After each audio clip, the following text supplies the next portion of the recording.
Bonjour tout le monde. Je vais consacrer cette séance pour faire une révision générale pour l'œuvre ou bien la tragédie moderne intitulée Antigone. Et on va commencer par le titre de l'œuvre. J'ai choisi de faire cette révision sous forme de questions-réponses pour faciliter la tâche et la révision pour vous. Et on va commencer par le titre de l'œuvre. Donc, cette œuvre s'intitule Antigone et je dois écrire toujours le A en majuscule car il s'agit en même temps d'un nom propre et en même temps d'un titre d'une œuvre. Si j'écris par exemple le titre de l'œuvre à l'intérieur d'un paragraphe, je dois le mettre entre guillemets ou bien je dois le souligner. Qui en est l'auteur ou bien le dramaturge, c'est Jean Anouilh. J'écris J majuscule et le A majuscule. Donc les noms propres s'écrivent en majuscule. À quel genre littéraire appartient cette œuvre? Donc vous allez directement écrire c'est une tragédie moderne. Bien sûr, c'est une pièce de théâtre, mais directement vous écrivez c'est une tragédie moderne. Qu'est-ce qu'une tragédie en général? C'est une pièce de théâtre qui se termine tragiquement. Donc, il y a bien sûr une fin tragique, malheureuse. Un ou plusieurs personnages trouvent la mort à la fin. C'est le cas d'Antigone, d'Aimant et d'Eurydice.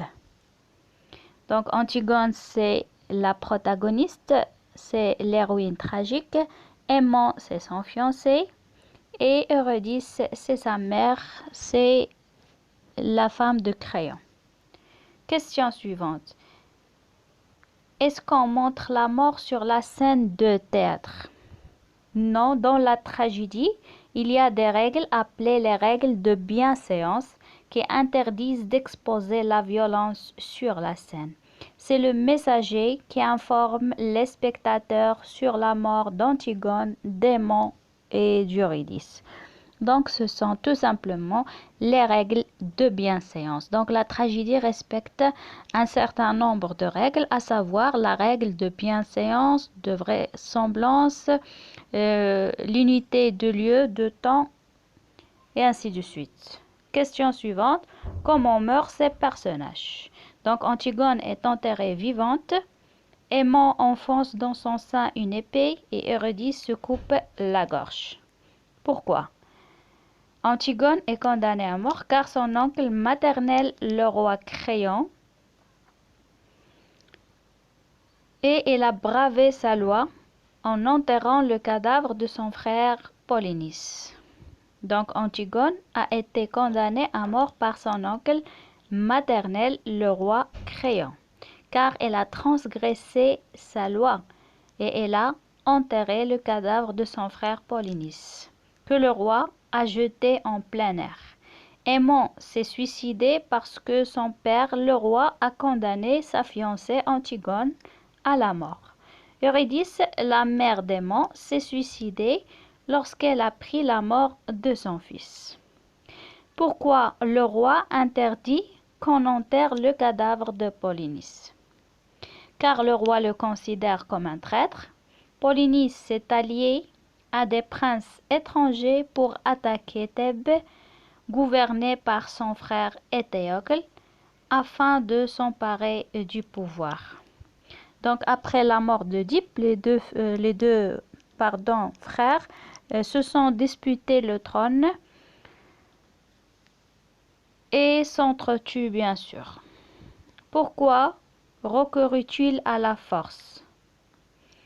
Après le départ de leur père Oedipe, les deux frères se sont mis d'accord pour gouverner à tour de rôle, chacun une année.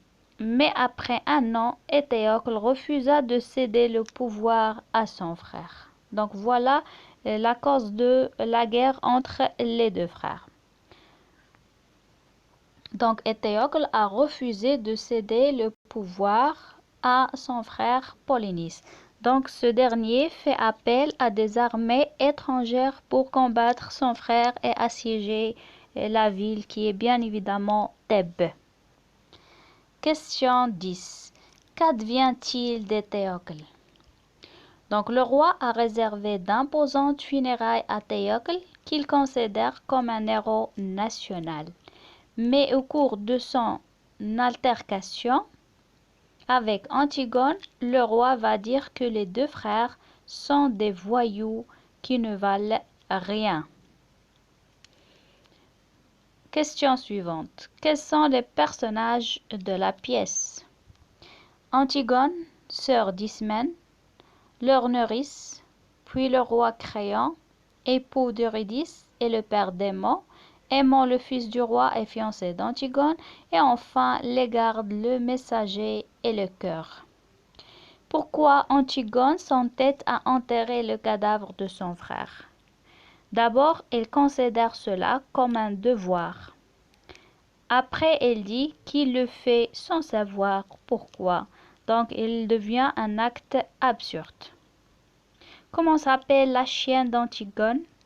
Donc Douce. Donc dans le deuxième dialogue entre Antigone et sa nourrice, l'héroïne tragique va faire son testament et va demander à sa nourrice de prendre soin de la chienne Douce. À quelle heure est sortie Antigone pour enterrer son frère? À 4 heures du matin, c'est la première tentative d'enterrement. Avec quoi elle a essayé de l'enterrer? D'abord avec la petite pelle de son frère Polynice que les gardes ont saisie, puis en grattant la terre avec ses mains. Question 16. Combien de temps dure l'histoire? Dans la tragédie, il y a la fameuse règle des 3 unités qui impose l'unité du temps, du lieu, de l'action. C'est-à-dire que l'action doit se passer dans le même lieu, dans un temps limité, pas plus de 24 heures, et l'action doit être unie. Et dans la pièce, l'action a commencé à l'aube et il s'est terminé la nuit. Est-ce qu'Ismène a accepté le projet d'Antigone? Au début, Ismène a peur de Créon. Elle a essayé de convaincre sa sœur d'abandonner son projet. Mais lorsque le roi a condamné Antigone, Ismène veut mourir avec sa sœur. Est-ce qu'Antigone a un enfant d'Aimon? Non, elle lui parle de l'enfant qu'il aurait pu avoir. À qui Antigone veut envoyer la lettre écrite avant sa mort? Bien sûr à Aimon dans le dialogue avec le garde. Que voulait faire Créon pour étouffer l'affaire? Il voulait tuer les 3 gardes. Donc Créon a essayé de sauver sa nièce, mais vainement Antigone était déterminée pour atteindre son but ou son objectif jusqu'au bout. Que faisait Créon avant de devenir roi? Il s'intéressait aux reliures, aux antiquités. Que signifie le mot nounou? Dans le langage infantile, il signifie nourrice. Ça veut dire le langage des enfants. Qu'est-ce qui montre qu'Antigone veut mourir? Créon lui propose d'étouffer l'affaire, mais elle refuse. Elle dit qu'il va recommencer. Quels sont les arguments invoqués par Créon pour convaincre Antigone de laisser tomber son projet? D'abord, il dit que les rites de l'enterrement ne signifient rien. Ensuite, il lui dit qu'il a laissé pourrir le cadavre de Polynice pour une raison d'État. Après, il lui raconte l'histoire des 2 frères et dit qu'ils ne valent rien tous les 2. Enfin, il lui parle du bonheur qu'elle trouvera avec Aimon. Donc voilà les arguments donnés par Créon afin que sa nièce renonce à son projet, mais toujours en vain. De quoi s'est inspiré Jean Anouilh pour écrire sa pièce? Il s'est inspiré d'une pièce de théâtre de Sophocle qui porte le même titre, c'est-à-dire Antigone ici, et qui parle de la même histoire, mais il s'est appuyé surtout sur le mythe grec d'Antigone. En quoi cette pièce diffère-t-elle d'une tragédie classique? Donc, dans la tragédie classique, il y a des actes et des scènes, alors que dans notre pièce, il n'y en a pas. La tragédie classique est écrite en vers et ne comporte pas de mots familiers ni de personnages vulgaires. Or, dans Antigone de Jean Anouilh, il y a des personnages de cet acabit, les gardes, aussi la nourrice, et il y a beaucoup de mots familiers, voire populaires. En quoi cette tragédie ressemble à une tragédie grecque? Dans les deux, il y a un chœur, un messager, un prologue. Et dans les deux, il n'y a pas de scène ni d'acte. Il y a des épisodes, mais est différent en ce que la tragédie grecque soit composée en vers, alors que notre pièce est écrite en prose.